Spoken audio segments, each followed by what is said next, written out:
Kimara Mavuruza. Aliyeniuzia nyumba aliniuzia mbele ya uongozi wa serikali za mtaa. Baada ya kununua ile nyumba nikaifanyia ukarabati, nikaweka wapangaji. Yule aliyeniuzia ile nyumba alienda kuikatia leseni ya makazi, akaenda kuichukulia mkopo benki TCB milioni 28. Baada ya miezi miwili watu wa benki TCB wakaja wakasema ile nyumba imechukuliwa mkopo kwao.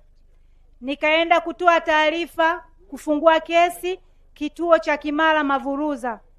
Wakanisaidia kumtafuta mtuhumiwa, akakimbilia Mafinga. Lakini kwenye ile mauziano watoto wake wawili walisaini kama mashahidi, na wale wanaye wawili tena wamesaini benki kama mashahidi.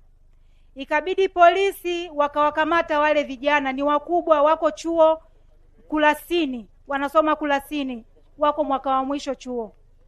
Yule bwana hakuonekana, watoto wakasema baba yuko Mafinga. Benki wakaenda kupiga mnada ile nyumba. Siku anakwenda kupiga mnada ile nyumba, nikakimbia kwa mkuu wa wilaya. Akaitwa yule bwana kwa barua, akatumiwa na akazipokea, akapigiwa simu. Wito mara 2 hakutokea. Benki wakarudi tena kuuza ile nyumba kwa sababu mnada wa kwanza walikosa. Siku hiyo ikabidi nikimbilie kwa mkuu wa mkoa kwa Chalamila. Nikapokelewa na wasaidizi wake. Wakanisaidia kustopisha watu wa TCB benki wasiuze ile nyumba. Tukaitwa pamoja na yule bwana akaitwa. Watu wa benki na mimi tulifika. Lakini yule bwana ameitwa kwa mkuu wa mkoa mara 3 hajatokea. Na yule bwana yupo, familia yake ipo, yuko Mafinga na mashamba ya maparachichi. Kwa hiyo kila sehemu anakoitwa atokei, polisi haendi, kwa mkuu wa mkoa haendi, sehemu yote ile haendi. Kwa hiyo mkuu wa mkoa akanisaidia benki wastopishe kuuza ile nyumba. Nikaenda TCB benki, tukakaa chini, wakaniambia niandike barua niombe nyumba isiuzwe, ila mimi nilipe deni jingine alokuwa amekopia ule bwana, kwa sababu leseni ya makazi iko benki. Kwa hiyo mimi nimeandika barua ya kuomba. Nimefuatilia sana ziara zako. Ombi langu mimi, serikali yetu ni sikivu na ina mkono mkubwa. Inisaidie huyu bwana aliko Mafinga, aletwe Dar es Salaam, twende tukapambane alipe lile deni. Hilo ombi langu Mheshimiwa Waziri, nawasilisha kwako kwa maslahi ya serikali na chama chetu. Asante.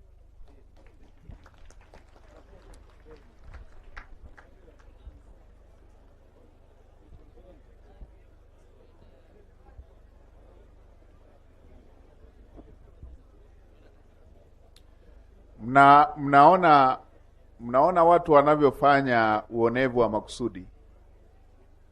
Ameenda kuuza nyumba, kapokea fedha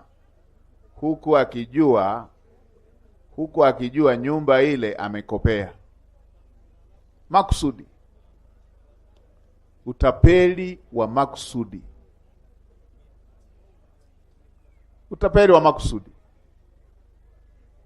Anaitwa nani umesema? Anaitwa Evo Disanga. Sasa ni mwelekeze yeye ama jamaa zake wanaosikiliza,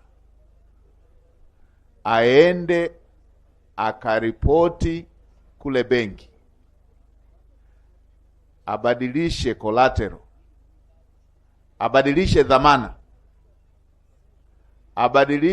dhamana ili aendelee kudaiwa mkopo ambao alikwisha kuuchukua. Ama vinginevyo arudishe fedha aliyopokea ya nyumba na hizo gharama ulizotengenezea maboresho ya hiyo nyumba. Yeye aendelee na deni lake. Hauwezi ukamlipia deni mtu ambalo yeye ndo aliyekopa. Sasa nimeisema hii, yeye ama ndugu zake ama yeyote atakayesikia na ampe hizo taarifa. Ndani ya siku 14 aende arekebishe hilo. Peana mawasiliano na wasaidizi wangu, wape na mawasiliano ya huyo muhusika, yule muhusika, ili zikishaisha hizo siku tuweze kuchukua hatua. Mimi nimekuja na dawa ya kuwashikisha adabu watu wasio na adabu wa aina hii. Tapeli uishi maisha ya kitapeli haya. maisha ya kitapeli tapeli, utapeli wa waziwazi, kuhalalisha utapeli hivi, wizi wa ajabu ajabu huu. Haya, peana mawasiliano hapo na bahati nzuri umefika na Divine Connection. Nilikuwa nakuona unapita, nikasema nilikuona na kule kiwandani. Hebu peana mawasiliano, pata na mawasiliano na wale walio na ukaribu naye, wamwambie akabadilisha hiyo collateral. Asante.